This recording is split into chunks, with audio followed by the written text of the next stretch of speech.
Hello and welcome to NIAGA Spotlight with me, Tamina Kausji. NIAGA Spotlight goes through the week in economic analysis and future affairs. Well, today on NIAGA Spotlight, we are taking a look and examining the Migrant Repatriation Program as well as socio-economic impacts. A couple of facts before we move deeper into the discussion with our live guests in the studio. Now, as of November 2024, Malaysia has an estimated 2.4 million registered migrant workers, and of course they are a vital part of the Malaysian economy, quite often in invisibilized sectors or those that may not directly be connected to what is deemed as migrant labor. However, at the same time, Malaysia's Migrant Repatriation Program, or the PRM, initiated this edition on the 1st of March 2024 to manage the return of undocumented migrant workers has seen significant activity since its launch. We discussed this and of course all related issues with two excellent and esteemed guests who are joining us in the studios right now. C.R. Selva, ex-immigration and legal practitioner, joined with Alex Ong, country representative for Migrant Care. Gentlemen, a very good morning. How are you doing? Good. Good. Thank you, Dana. Fantastic. So very good to have you with us in the studios for this timely discussion. If I could target the first area that I would like to open up this very broad discussion and narrow down quite quickly to Alex. Alex, tell me what are the primary objectives of the ongoing Malaysia's Migrant Repatriation Program, or the RTK for short in Malay, and how are they aligning with the country's broader immigration policies? Thank you, Mina. Thank you for inviting me to this show. The way we look at this particular matter, right, is a very routine practice by the Malaysia's government since 1989 until the latest was actually the Go Back for Good program, RTK1, RTK2. So RTK program is actually separated in two stages. RTK1 is for the regularization. RTK2 is actually that is going to end by the end of this year. It's going to be on the Go Back for Goods, what we call practices. Over the years, if you look into the policy matter, our immigration is only focused mostly on the surveillance of this irregular migrant. There is a still lack of the management of the migrant worker per se. So as what we can see is actually it has been repeating for the past 40 years.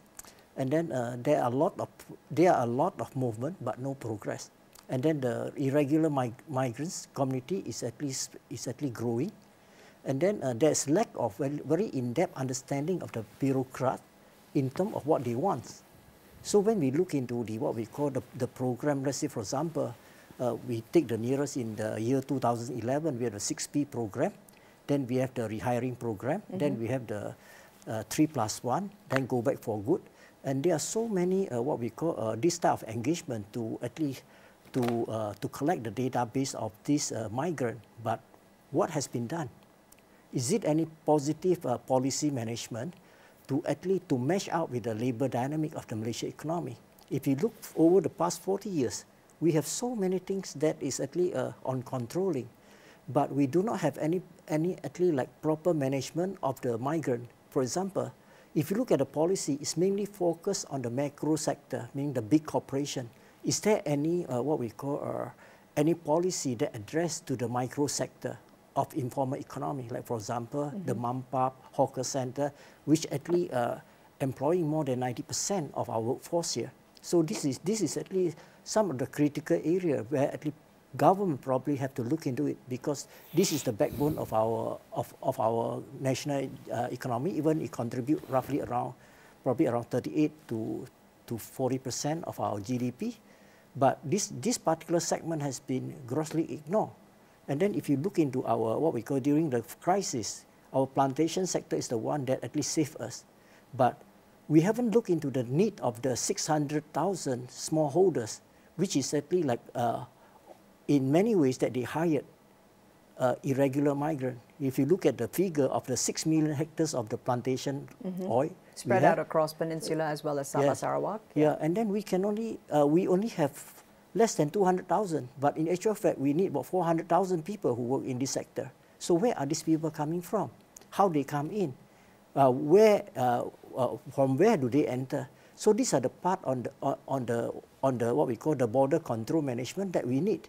So what we can see is actually we only doing the firefighting rather than having a holistic approach in addressing to the situation here. Fantastic. Alex, I really appreciate the fact that you took the time to move from the granular to what's actually happening on the ground. And as you said, plenty of movement, but not too much of progress. Salva, I'd like to ask, given your really in-depth expertise over decades working in this arena, what are your thoughts about moving? Are we moving in the end of 2024 towards a more comprehensive structure? Or are we still just, as Alex mentioned, mostly still firefighting and just looking at the surface rather than looking at the roots of how we want to have migrant labor as part of the Malaysian economy and ecosystem? I'm a estate boy. I'm from estate. My background is plantation. My family were in plantation. Understood. During Yes. that time, many Malaysians were working in plantation. And we have to accept the truth that when industrialization took place, many migrated, right? And we have to address this. There is an elephant in the room. Please tell me about it. There is an elephant in the room. But everybody is closing their ears and claiming they are closing their eyes. They don't want to hear. Because this has been when I started work in '89. The immigration department, the foreign workers, in the department itself, there were 2 different DGs were appointed. Right. 2 DGs. That's a problem. That is a problem. See now, what I could conclude now, I don't mean to pin my fingers to anyone, but we have to call a spade a spade. A problem which successfully traveled 40 years. That means, is the problem a problem or the system is a problem? Whether it's a systemic problem nurturing process. Because everybody knows. I think the floor we are sitting today must be laid by some foreign workers' hand. And I see on paper, recently there were some issues. Recently there was issues. Early this year there was an issue in Kota Tinggi. Recently there was an issue in Shah Alam. We are talking about the stale problem since 1989, where we started to accept, to formulate the foreign workers, where we are dependent on the foreign workers. I'm not going to use statistics. Statistics will speak for itself. Yes, they clearly do. We have to take into cognizance. Come on, there is a push and pull factor by Lee. I think every student, any university students, they will do all the analysis on that. Here we must accept the push factor, the South Pole push. I don't want to mention the country. I hope you understand. Absolutely. And now, 3.5, 3.4849. So there are some push factors where leaving a big vacuum where we have to be dependent on our foreign workforce. I used to say this, we have to see human being as human being. Quote unquote, we are trading humans.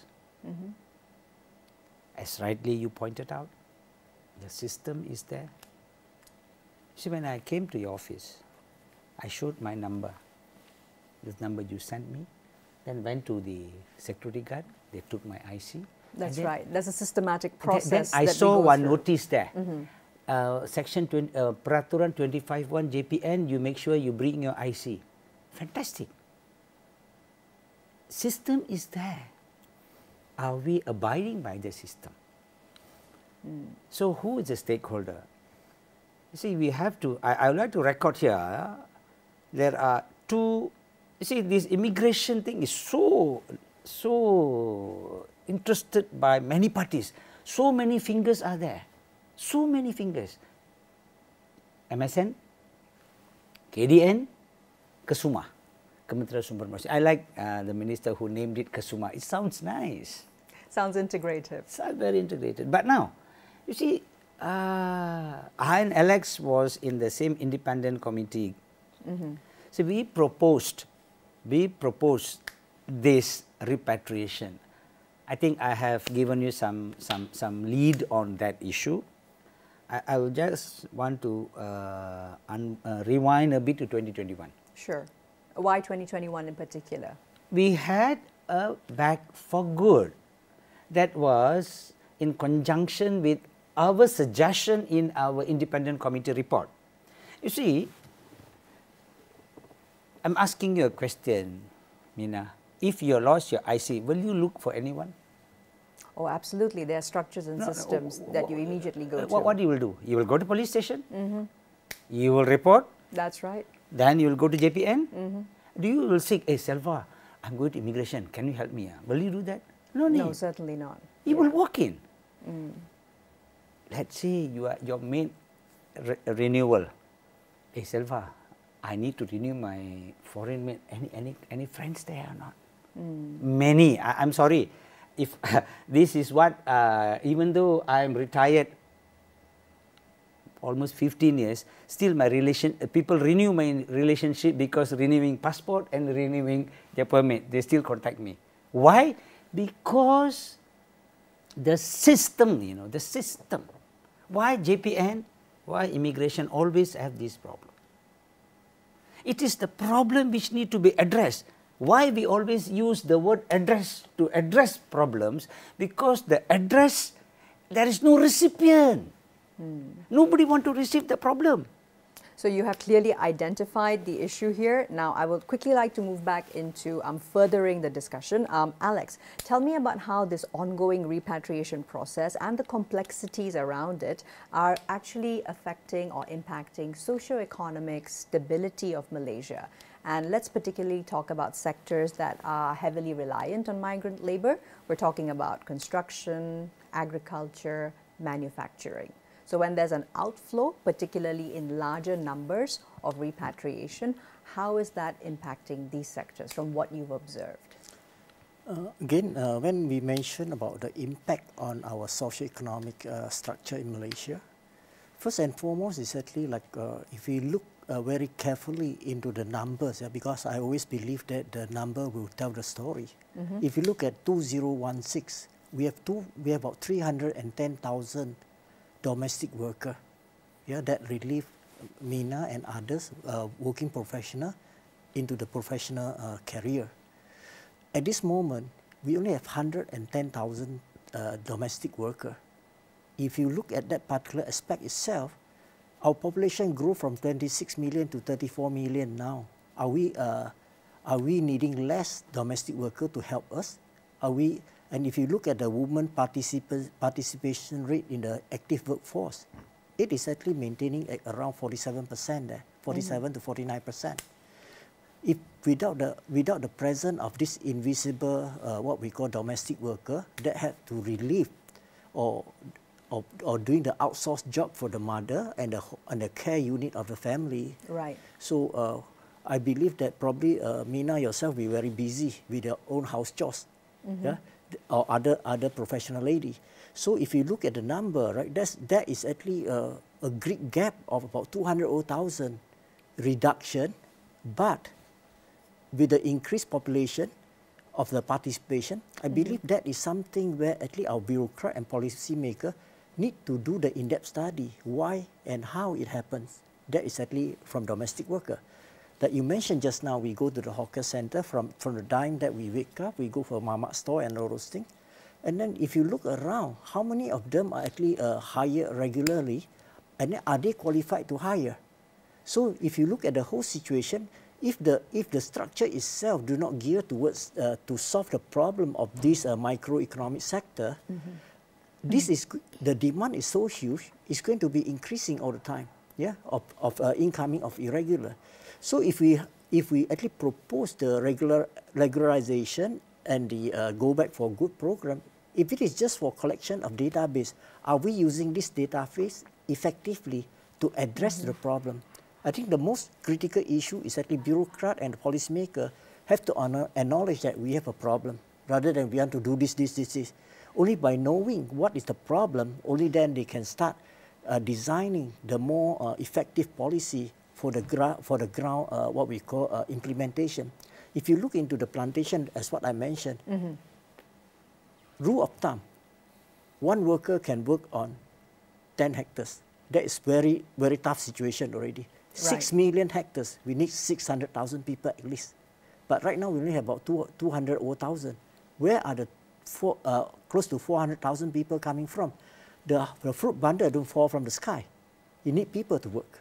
If you look at our skyscraper and a lot of new development there, look at the number. How many Malaysians are really working in this sector? If you look at the Bangladeshi participation in this sector, it's close to 400,000. They are at least sweating. They shed their blood to make our country progress in terms of physical development. So in this particular situation, as what I mentioned just now, perhaps many of our policymakers didn't realize, they have the number, how many people are here, but they didn't realize that the number of South Asian migrants to Malaysia has already increased to 73.79%. This is incredible. It used to be like close to about 60%, 70% Indonesian, but the perspective mindset of people, Indonesian are mostly irregular. Yes, they are right, because we have a lot of situation of the cultural migration. They migrate even before independence, during the British era and all those things. So right. Many of them do not apply for the citizenship, then they remain here. So if we look at the whole situation of the what we call the labor dynamic, yeah, of the South Asian coming in, and recently there was a case in Port Klang, yeah, where actually like more than 200 Bangladeshi people who actually did not get salary. So that shows that actually the part of the orientation part, right, that's something to do with the orientation part, that actually when they arrive here, they do not know what to do. In actual fact, they have to have the pre-departure orientation and post-arrival orientation, so they know what to do when they face a problem. Not until 7 months, they are actually not paid, and then a lot of hoo-ha happening. And does this hoo-ha actually solve the problem? So this is the question that actually where it involves a lot of what we call the foreign intervention, which actually they never touch the ground, they never interact with them, they don't speak the Bangladesh, yet they are able to speak very loud in the international media. And then very lucky that actually the government take the initiative. We actually like dismiss you, but we'll find you alternative job, because we know that if you go back, you face a lot of hardship. And then just imagine if you are the employer, are you going to hire somebody who actually like to protest and then always create the situation? This one we also, because as an ethical advocacy process, right, we need to be sensitive towards this migrant of do no harm principle, meaning that the best interest of theirs, not to get the limelight, but to resolve their problem amicably without any unnecessary negative impact. So when you talk about the impact of this repatriation part, so are we really in line with our principle of helping the marginal people who need help in terms of advocacy, or are we going after that, doing that to get the what we call more fund from the funder outside, or are we doing it from our heart? This is very challenging, because no money you cannot move. But if you want to sacrifice your principle just to move ahead, that could be very challenging for the NGO who actually always has been in the limelight. Because right now we see there are more desktop activists more than the groundwork activists. Yeah. And I hear you particularly when you talk about the fact that there is limelight. However, I think that can be misconstrued as being a certain specific attention being paid, but actually it is trying to expose wider systemic issues. Yes. Alex, I really appreciate the fact that you also focused on the feminization of one sector at least, which is of course paid domestic work by migrant women, and how that also relates back to bigger labor market issues, availability, and also lack of female LFPR from Malaysia, and solving some of these broader sectoral impacts. Thanks very much for that. May I quickly move into perhaps some perspectives from Selva. So from your experience, what are some of the key challenges that are cropping up for migrants during the repatriation process, when they have already taken that step where they have come to terms with, yes, fine, we're going to return back to country of origin. What then happens, and what are some of the not even just hiccups, but continuing repeated challenges that have been not just frustrating, but ought not to still be existing in a smoothly oiled engine, Selva? Okay. I think there are several repatriation back for good, multiple offered by the government. See, when any offer, it shouldn't be qualified. It should be unqualified.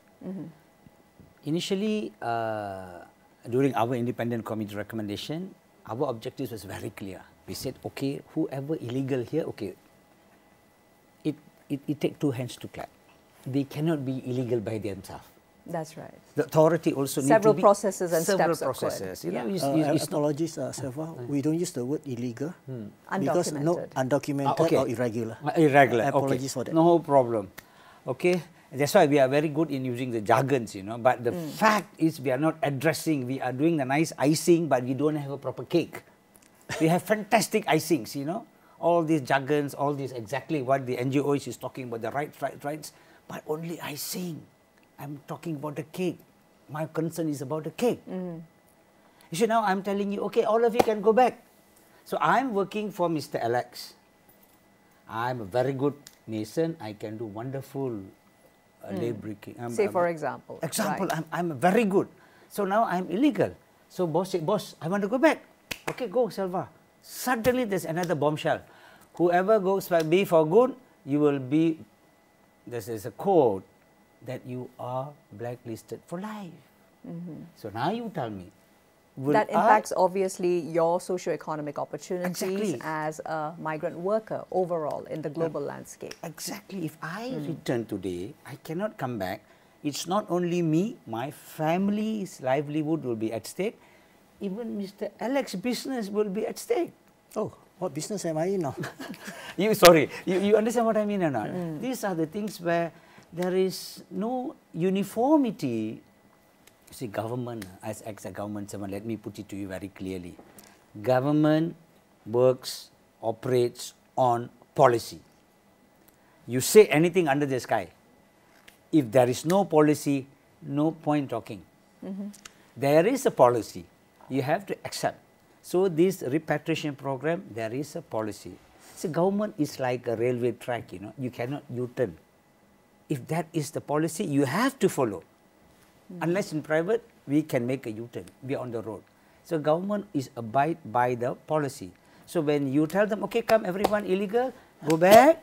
Again, illegal, please. Undocumented, all right. The irregular, they are allowed to leave, and then with the hope they can come back. When you put this embargo there, you cannot come. So all will pull the handbrake. So that's why I think last year, the reason one, the reception for the irregular migrant to repatriate was very Mess up. No, it was not as expected. Very minimal because of these embargoes. So you are sending them off with the hope you can welcome, but it's a one-way send off. So I think my opinion, this is my personal opinion. There ought to be pathways perhaps for reintegration once they are documented. Everybody must speak the same language. That is my concern. I think as far as this matter is concerned, excuse me for interrupting, actually what I feel is actually like we actually do it the ASEAN way. No circumvention, no intervention. There's we may have the regionalization vision, but to what extent this regionalization has been put into practice? You look at the ICHR, it has been years that actually like how far we are actually just talking in a big international forum about regionalization. We are about 800 million people. We are such a big market of the labor market supplier, labor market end user. But in what way that actually the diplomacy among the ASEAN countries, like in ASEAN, the biggest recipient are actually Thailand and Malaysia, for the migrant worker. The biggest supply is from Philippines and Indonesia at this particular moment, and also to a certain extent Vietnam and Myanmar. So in this particular situation, we have a lot of talk. But do we really have a very serious diplomacy in engaging with the what we call irregular migration matter? Are we going to open up like the EC, where actually the EC member can have their citizens go to anywhere to work without any much hindrance? It seems like we talk a lot, but do we have any vision or studying the European system, the EC system in adopting that will actually allow the flow of the labor surplus country to the labor what we call deficit country? This is very challenging. So we are actually very protective. Everything we mention is about national security. But from the what we call from the NGO perspective, we are talking about human security, not just the national security. And then when we want to do repatriation, do we have a proper conversation with the sending country in terms of the preparedness for the reintegration? Because if their country is not prepared for the reintegration, they go back for a while. They will come back anyway. That's right. They will find some way, and in general, that will be via undocumented means once again. And so I really hear you on the fact that it leads to a cyclical repetition for the same migrants in question, right? Quite often. Gentlemen, thank you for the discussion so far. We take a quick break, and we'll be right back with NIAGA Spotlight. Don't go anywhere.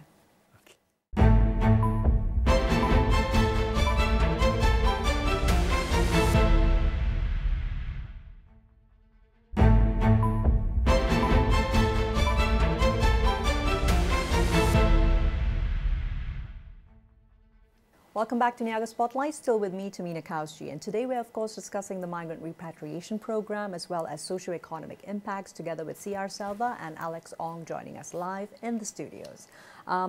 Alex, I'd like to refer back to something you were briefly mentioning, which is that when migrant workers come into Malaysia, whether documented or undocumented, they quite often are here for at least medium to even very, very long term.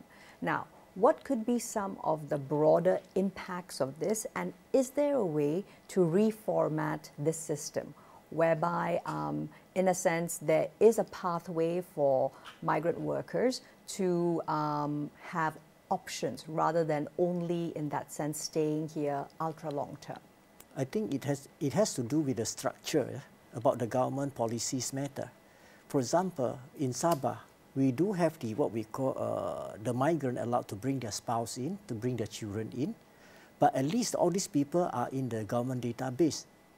That at least they are when they come here, the Sabah state government is giving them the children what we call the opportunity to study and to prepare them for the reintegration. That actually it can be bring to the positive development that actually the migrant will know that they are going back to their home country one day, they are not belonging here. As compared to the migrant in Peninsula, actually the children that were born here is actually without any proper recording. If you go to the plantation, you can see one family have 4 children, 5 children. Recently, my visit to one of the area in Semenyih, she's only 24 years old, already 4 children. Next one is coming on the 5th one. He came in at the age of 14. So they actually play a lot with the Facebook. They found their love soulmate, and then they just stay together because they cannot get married. So the children born like a ladder, you know. And there's also the issue of, from a gender lens perspective, the fact that there's limited access to sexual and reproductive health and services, which leads to, of course, multiple children in a very short span of time, together with, of course, impacting health factors. But if you look into the long-term social impact, what are we going to do with these undocumented stateless children? They are neither Indonesian nor Malaysian. Absolutely. And then if you were to send them back, there's a common word that used by them. Gampang datang, susah pulang, meaning easy to come, difficult to go back. Because when they come alone. When they want to go back, they have to bring the whole caravan of the family member going back. And to go back to Indonesia, especially in Nusa Tenggara Timur, is very costly. It can cost at least 2,000 ringgit for one person to go back there.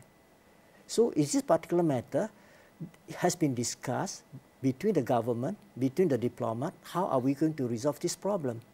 Like for us in NGO, we are actually trying to get these stateless children registered to prepare them to go back by providing the community learning center.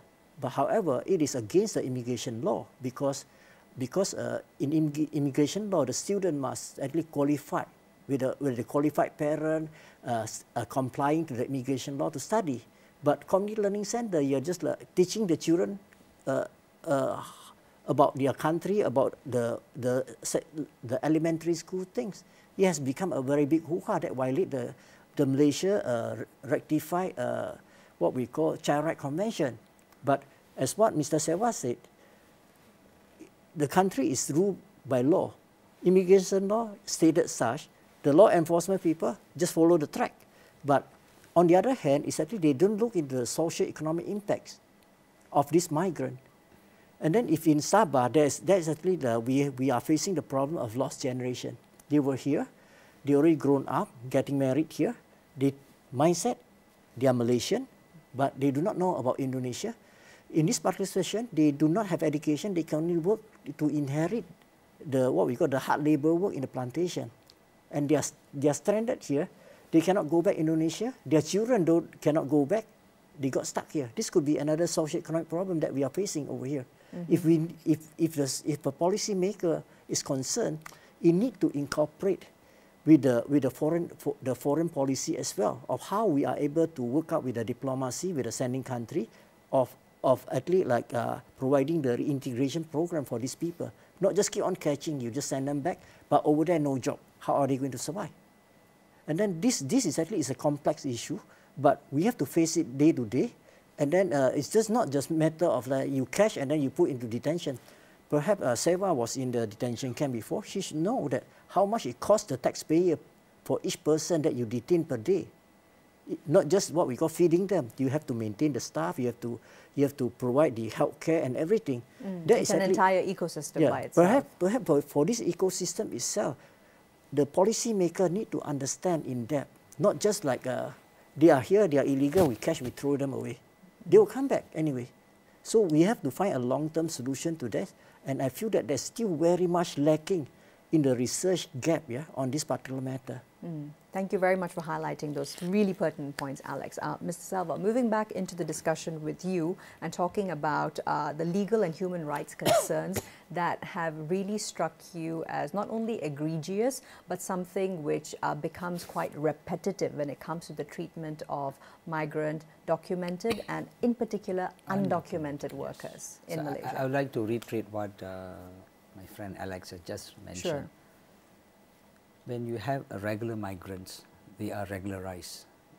If a construction worker, he's not permitted to marry.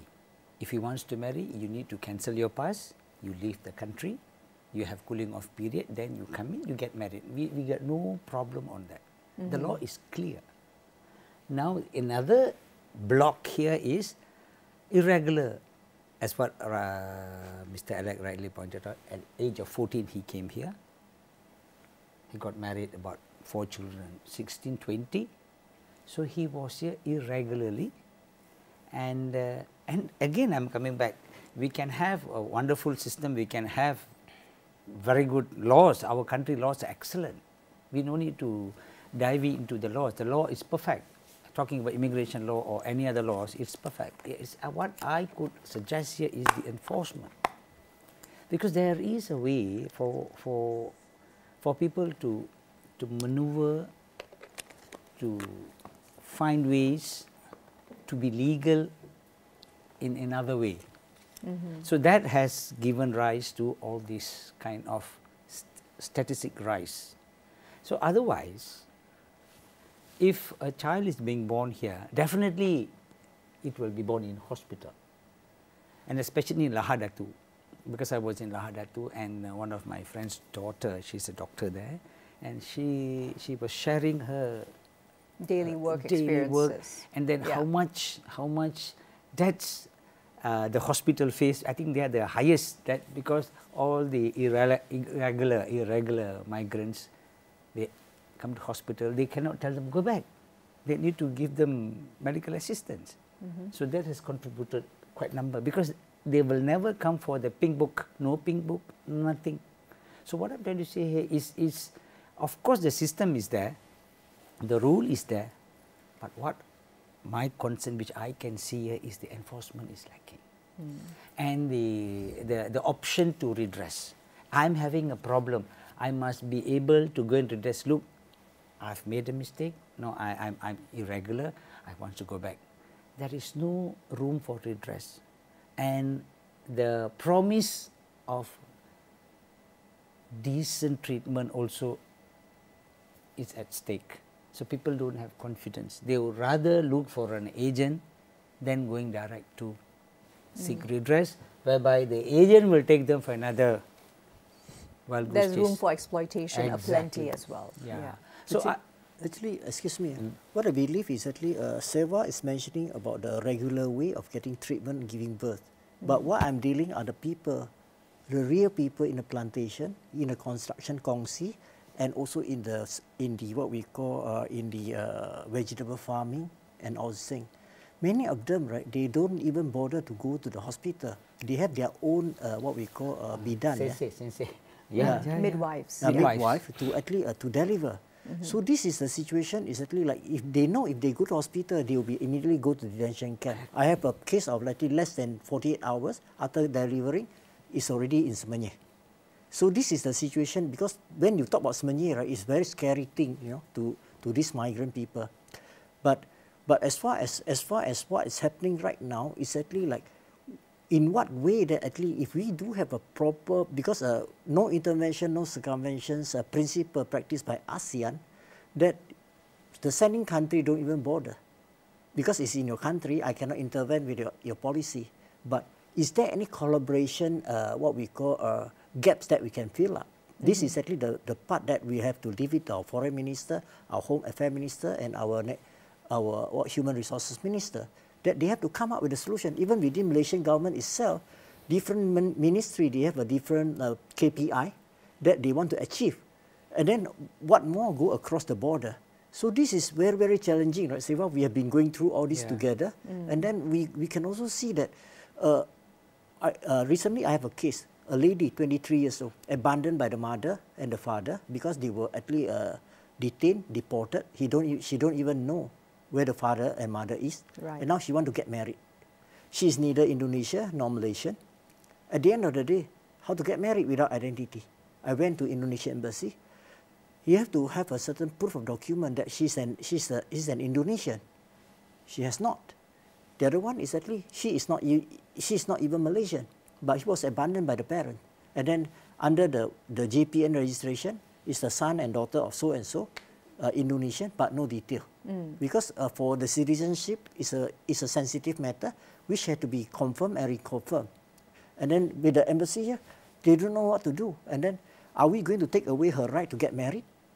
That's right, exactly. So it again points back to the fact that systemic issues result in direct human impacts on individuals as a result of the fact that there's a lot of siloification between ministries that ought to be working in a more integrated manner. Alex, Salva, I have one thing. Sure, certainly. Before we wrap, Alex, I need to dissent to what you said about mentioning Semenyih is bad, because we cannot label by one incident the entire system is bad, because still there is immigration living in me. You know, I think we cannot. Just generally label. There's about 11 to 30 detention centers here, and we have to accept the reality. If you're undocumented, you're undocumented. The hospitals, when I was in Shah Alam, I received many calls. Even some employers, there's one Vietnam guy who fell from the high-rise building. They quietly send them to hospital, and then we don't know who sent him. Yes. All right?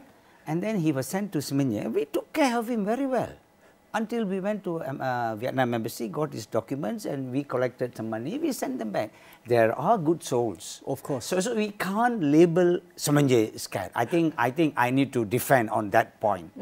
Fair enough. Yes. So I think once again it brings us back to the broader perspective that when it comes to migrants, both documented and undocumented, there, as Alex started off by saying, as you as well, Salva, there's a lot of movement been happening, but it requires an actual targeted outcome that moves into looking at not just human rights, but worker rights, as well as addressing some of the ongoing issues in the labor market, which the presence of migrants has helped alleviate and expand these parts of our economy. Thank you very much for the very interesting discussion. We hope that the right policymakers are not only listening, but will take action on the several areas. The final note. Yes, please. I think, as I mentioned earlier, there is an elephant in the room. It is not an ant in the room. Everybody knows the issue. Everybody knows the issue. I think, who's going to bail the cat? Absolutely. Who's going to bail the cat? Because I can come back after 15 years if I'm still alive. we will be talking the same problem. Most likely, yes. Most likely. Unless, of course, those who are in charge of these specific sectors are able to take action. I think we are very good in rebranding, assimilating. You know, there are too many fingers on the issue. And MSN, National Security Council, KDN, MAPU. MAPU comes under KDN. Because too many things. I think police will say, this is not my problem. Immigration problem. Custom problem. Of course, yes. But when come to human, even UNHCR card holders and migrant workers, when talking about security, the stakeholder is National Security Council. And KDN comes in as a partner. So now there is a duplicity. So who is going to take the lead? Who wants to declare they are the, even we are talking about the responsible party. Responsible UNHCR people, card holders are not allowed to work. That's right. So wrapping it all up, once again, Selva as well as Alex, thanks very much for pointing out the pertinent areas for actually actionable solutions. Well, that's all we have time for today on NIAGA Spotlight. I'm Tamina Kausji signing off. We've been discussing today, of course, the Migrant Repatriation Program. We will see you again next Friday with more economic analysis and insights. Here's to a productive week ahead.